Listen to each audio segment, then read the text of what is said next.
my name is Chelsea. I am a size 16. I weigh over 200 pounds, and I'm currently training for an Olympic triathlon with dreams of completing a half Ironman a year from now. A little backstory about me. I have never been an athletic person ever. I've always been a plus size lady.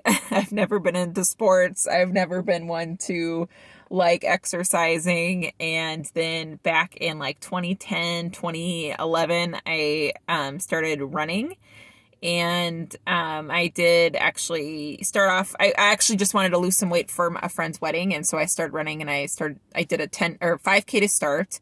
Then I progressed to a 10K, and then eventually I did a half marathon. And then I actually did complete a full marathon back in 2011. And for me, that was a huge deal, like unbelievable, for someone like me, to train and complete a marathon in a plus size body. And I was a lot fitter back then, but I still was plus size. I was a size 12 when I completed a marathon, and I was very slow, but I did complete it. And I was so proud of myself. For years and years, I was so excited to tell people that I ran a marathon. Like, it was one of my fun facts about me. I did a sprint triathlon after that marathon, so it's like a lower level triathlon. I'm kind of one of those people that once I complete a goal, I like put all into that goal, and then once I do it, I like move on to the next thing. So I like trained for a half marathon. I did a bunch of half marathons, and then I did a marathon, and then I did triathlon, and then I never ran again after that. So 10 years had gone by. I am now 31. This was in my early 20s. And I have basically been completely inactive for about 10 years, well, 8 years maybe. I did live downtown Minneapolis for a period of time, and I did not have a car, so I biked everywhere. So I was, physically active at that point because I had to. I didn't have a car. But besides that, I had been completely inactive. I'm talking about like not even going for walks. I had gained probably about 70 pounds since that time period of all those races. So now flash forward to year 2020. I was about 240 pounds. So although I wasn't super happy in my body, I did not start making changes strictly because of how I looked. I really started to feel really uncomfortable. My back was starting to hurt a lot. I started to have some knee issues. I was exhausted all the time. And I do have some medical issues that kind of contribute to that as well. But eating junk food and not exercise certainly does not help. And I think my weight really played a big part in being exhausted all the time, not ever having energy or motivation to do anything. I do also have mental health issues too, which I'll go into, that have also really contributed to the weight gain over the years, as well as health issues like I had mentioned. And like I said, I was completely miserable. I was having a hard time just going up steps. I was in a lot of pain. I was exhausted. I just wasn't happy. And again, not because of how I looked, but just how I felt. I just felt so crappy. So I decided to get into hiking. When I say hiking, I don't mean like mountain hiking. I live in Minnesota, so hiking here is like walking in the woods, which is still amazing. And it's you're being active, and it was so important to me and so good for me to introduce myself to the outdoors and fall in love with being active and being outside and challenging myself. And it really, really was what I needed at that time in my life in 2020. And so from there, I decided to also kind of start a keto lifestyle. I say keto loosely because it wasn't really keto in terms of I'm not counting carbs at all. But I am being really careful about ingredients that I'm putting into my body. So I'm trying to eat really clean ingredients. I'm not eating any processed sugar. But I am eating a lot of fruit and a lot of vegetables, which is high in carbs. And so that's a lot of keto people don't have like any fruit except for like berries, like blueberries and strawberries and stuff. So I don't say keto. I wouldn't say keto. I would say I'm low carb. I am very careful about what I eat now. I have lost about 40 pounds in about 10 months. And that was in conjunction with hiking. And I was probably only hiking maybe like once or twice a week. For, when it wasn't like super cold in the wintertime here in Minnesota. But that really also helped a lot with losing weight. So from there, hiking has kind of sparked my interest into getting back into running and triathloning. Like I said, I've done a sprint triathlon before, and now my goal is to do a step higher of a triathlon. I am currently registered for an Olympic triathlon at the end of the summer. At that point, I really want to see how this goes because my ultimate dream would to be to do a half Ironman. I have always had my eyes set on a half Ironman, even back when I was doing marathon training. That to me just seems like an incredible dream and an incredible challenge, and but it also seems very far out of reach, even back then when I was very active in doing marathon running.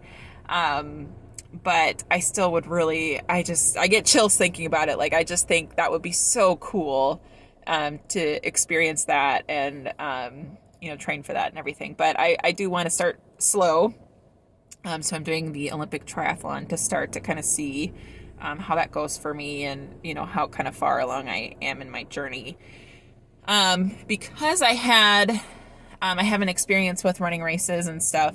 When I started training for this triathlon, I pushed myself way too hard, way too fast, and injured myself quite a bit. I had a pretty serious rotator cuff injury for about 2 months. I had to go to the chiropractor a few times and been icing it, and I haven't been able to do any swimming besides breaststroke, which, if you're a swimmer, that's pretty slow. It can be I'm very slow. It's not saying everyone is slow doing the breaststroke, but I'm very slow.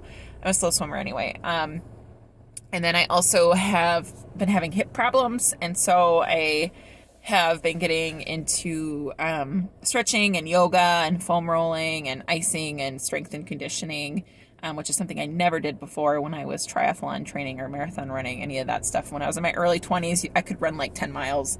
And even though it was very hard for me, I never struggled with injuries because, I had a young body and, you're invincible when you're in your early 20s. So, but yeah, so I'm struggling with some injuries. I'm kind of getting over them now, and I am continuing to do my training.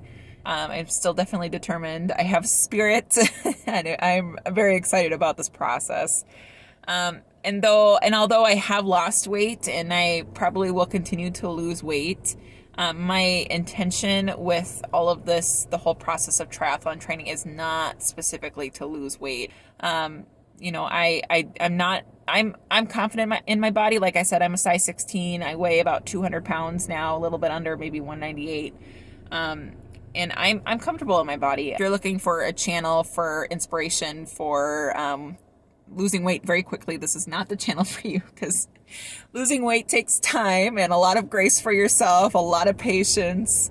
And especially when that's not your main goal, is to lose weight. My main goal is to learn how to take care of myself better. Like I said, I've struggled a lot with mental health and physical health issues, which led me to be very, very inactive for many, many, many years. And that really took a toll on me. This is just my journey. In this channel, I'm just going to show you my day-to-day, what my day-to-day looks like in order to achieve this dream. Also, my little foster chihuahua, Junie, just got completed with dental surgery, so I'm going to go pick her up now. And then I also am going to do some intervals speed work tonight. So a run, probably about 10-minute cool down, about a 30-minute run, and then a 10-minute warm up, 30-minute run, 10-mile cool down. Although the 30 minutes is going to be a minute and a half of running as fast as I can, running as fast as I can, and then 30 seconds of cool down, and then I just keep doing intervals of that until I reach 30 minutes. So we'll see how that goes. I also have a lot of dogs at my house right now, so we'll see if I can sneak out for an hour. I'll let you know how that goes. Poor girl just got a surgery. She's still coming out of anesthesia. Afternoon. We are cleaning up dog poop back here. This is Max. He was a foster of ours. We used to foster him. He has since been adopted, but his new family is out of town this week, so we are dog sitting him. He's a good boy. And then we have Annie, who is our current foster, and she's actually going to her new home tomorrow, but she actually needs her leg amputated. She was found as a stray on a Native American reservation, and her new family is going to foster her through her amputation surgery and recovery. So we're going to miss her a lot. And then we have Junie, who is our foster to adopt. We are adopting her once she gets her dental surgery done this week on Friday. We've had her for about 2 months now.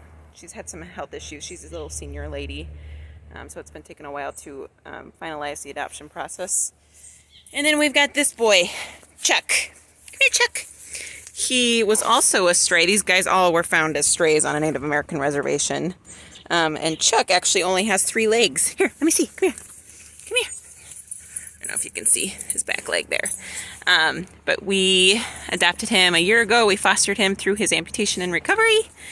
And now these guys are a bunch of goobers. And this one's going home tomorrow. This one's going home next Tuesday. And then we'll just have Chuck and Junie. But we always have a million dogs here. They're all from the same rescue. We usually foster dogs from a Native American reservation. It's in South Dakota. But it can be kind of rough conditions out there for dogs and cats. That's why a lot of them sometimes come with pretty significant injuries.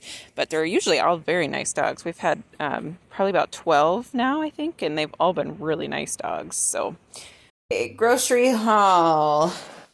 For fruit, got a couple bags of grapes, peaches. That's actually more for my husband. Watermelon, cantaloupe, a couple things of strawberries and bananas. Even though I do eat mostly keto, I do eat a lot of fruit. I don't eat mostly processed sugar. I don't eat anything with like sugar or processed sugar, but I do eat a lot of fruit and vegetables, especially in the summertime when it's super hot. So, and then for dairy, got lots of cheese. This stuff is so good. You put it in the air fryer, chop it up into little cubes like this, put it in the air fryer for like, I don't know, 12 minutes at, I think it's like 390 degrees. And it comes out like cheese fries, like crispy cheese fries. It's so good. And then this is the peanut butter that I always get there. There's one at Cub that I like better. That's like crunchy peanut butter, but this one's still really good. And then I found this today, pickle de gallo and pickle-based salsa. And it's actually pretty clean for ingredients. There's only just a few things. So I'm excited to try that. And I did get pepperoni. I haven't had pepperoni in about 10 months. I have not had anything with sugar in it. And pepperoni does actually have dextrose, which is a form of sugar. But I decided just recently that I'm going to lighten up on the ingredients a little bit. So I'm going to have like turkey or like sandwich meat again. And some of the condiments like ranch dressing and mayonnaise. I went about 10 months without that. But I'm just slowly introducing that kind of stuff into my life again. Sorry, my dogs are acting crazy right now. You guys, half and half, black soybean spaghetti. This is high in carbs. So if you are doing keto and are trying to stay under 20 net grams of carbs, this is probably not a great option. But since I'm not doing that, it's still pretty clean ingredients. That's mostly what I'm doing for myself. So, you guys, the dogs are playing, running around like crazy. What? Anyways, and then keto bread, another thing that I have stayed away for about 10 months. But I am slowly introducing some things back to my diet. Like I said, normally you can't really have wheat protein. Oh my gosh, you guys. But I'm having that again. And then, of course, these are not super clean. They've got a lot of ingredients, but I went to a grocery store. I haven't seen these in a long time, so I picked some up. We went to a different grocery store than we normally do, so I picked those up. I haven't tried these yet. These are more just for fun, kind of an impulse buy. Normally another thing that I probably wouldn't, anything that usually says like syrup, I don't buy fiber syrup. I don't know what that is. I need to do some research, but I decided I was just going to try it. Then pickles, olives. We didn't get very many vegetables. We still have a lot left over from our last shop. So we just got a couple things. And then sparkling water. So, and now you guys are quiet. Now that I'm done. What?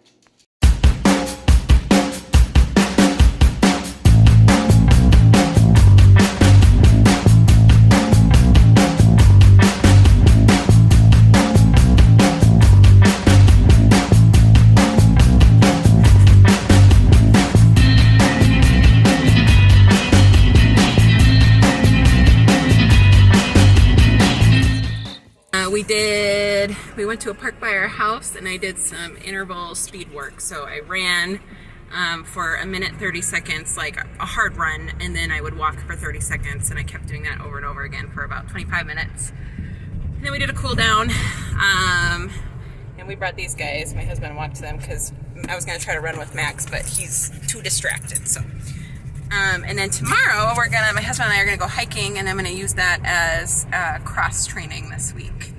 This is my dinner tonight. I'm not super hungry. I'm probably gonna be hungry again later. But this is that halloumi cheese that I showed in my grocery haul. Just sliced it up, put it in the air fryer I think I put it in for 9 minutes at, what is that, 390? And some watermelon. Okay, today is Saturday. It's the end of the day. Tomorrow I'm going to sit down and look at next week's training plan, all the stuff that I want to get done. Usually I train probably 5 or 6 days a week. I run 3 days a week. I try to do cross training once a week, try to swim a couple days a week, and then we'll do strength training on the days that I swim. I'm still kind of taking a break from the bike. Like I said, I had a injury in my rotator cuff, so it kind of hurts to put pressure on my shoulder with the bike handlebars. So I haven't been biking a whole lot lately, but I will be getting back into that soon.